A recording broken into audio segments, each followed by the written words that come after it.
Alors je crois qu'il faut déjà peut-être essayer, même si c'est très très difficile, de dépassionner un tout petit peu le débat, et qui consiste à dire effectivement qu'il y a un accord très majoritaire autour de cette notion de liberté de conscience et de culte dans le cadre d'une loi politique et non pas religieuse, dans le cadre d'une loi démocratique et du respect des droits humains fondamentaux. Ça n'est pas négociable. Ou alors on change complètement de type de société.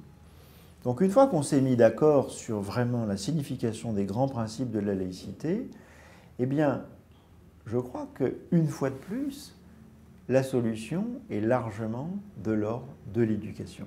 J'aime tout particulièrement cette formule d'un président américain. Si vous trouvez que l'éducation coûte cher, essayez donc l'ignorance. Effectivement, l'éducation coûte cher. En temps, en énergie, en qualification. Et donc forcément, ça représente aussi un coût sur le plan financier. Donc la solution, c'est la qualité de notre école. La solution, c'est la qualité de la formation. Et de la formation qui s'adresse aux adultes, qui s'adresse d'abord et avant tout aux fonctionnaires, qui représentent la laïcité de la République. C'est la République qui est laïque, ce n'est pas la société. Ils sont nombreux en France, les fonctionnaires, mais j'ai presque envie de dire que tout le monde est concerné. Pourquoi? Eh bien, tout simplement parce que si la liberté, c'est le respect d'une règle commune, ben dans une entreprise privée, évidemment, ce n'est pas la laïcité qui s'applique, mais dans une entreprise privée, la liberté d'expression, la façon de se comporter est également limitée par une règle commune. Et donc, je crois que c'est la société tout entière qui a besoin d'éducation sur cette question. Donc, former à la laïcité inlassablement les fonctionnaires et même au-delà des fonctionnaires. Ne pas avoir de la religion, d'abord peur, et ne pas se contenter de l'ignorance. Comprendre les phénomènes religieux, enseigner les faits religieux, comme on dit. Là aussi, il n'y a pas que les élèves qui ont besoin d'éducation sur ce plan-là. Et puis, même si ça peut paraître choquant en laïcité, veiller à la question de la formation des cadres religieux et notamment des cadres religieux musulmans. L'alinéa 2 de l'article 2 de la loi de 1905, l'article qui justement sépare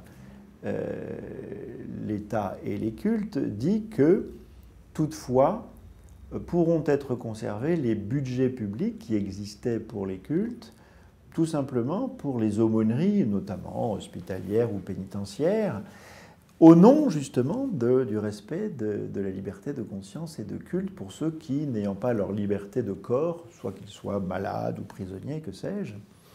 Autrement dit, les aumôniers ne sont pas une entorse à la laïcité, ils sont l'expression même de la laïcité.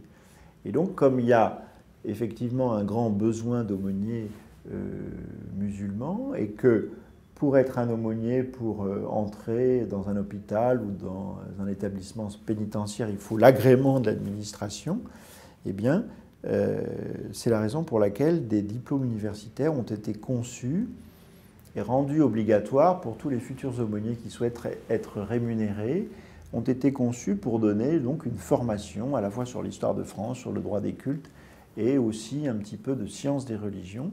Autrement dit, ce souci de la formation des cadres religieux en général et musulmans en particulier est, je crois, particulièrement légitime. Quant au dialogue interreligieux, apparemment, il n'a aucun rapport avec la laïcité, c'est vrai, mais aujourd'hui, on se rend compte qu'il y a un grand besoin de dialogue au sens, je ne dirais pas strictement religieux, mais au sens d'échange de connaissances, et puis tout simplement de rencontres interpersonnelles, mais pas simplement entre des gens religieux, mais un dialogue interconvictionnel entre des gens qui ont des religions différentes ou entre des gens qui sont religieux et d'autres qui ne le sont pas. Et tout ce qui favorise ces échanges me paraissent extrêmement utiles pour que la pratique de la laïcité, comme je dirais principe du vivre ensemble, se passe très bien. Et pour faire une blague, je dirais, c'est Régis Debray qui dit en riant « mais seules les vaches vivent ensemble », sous-entendu côte à côte sans rien faire.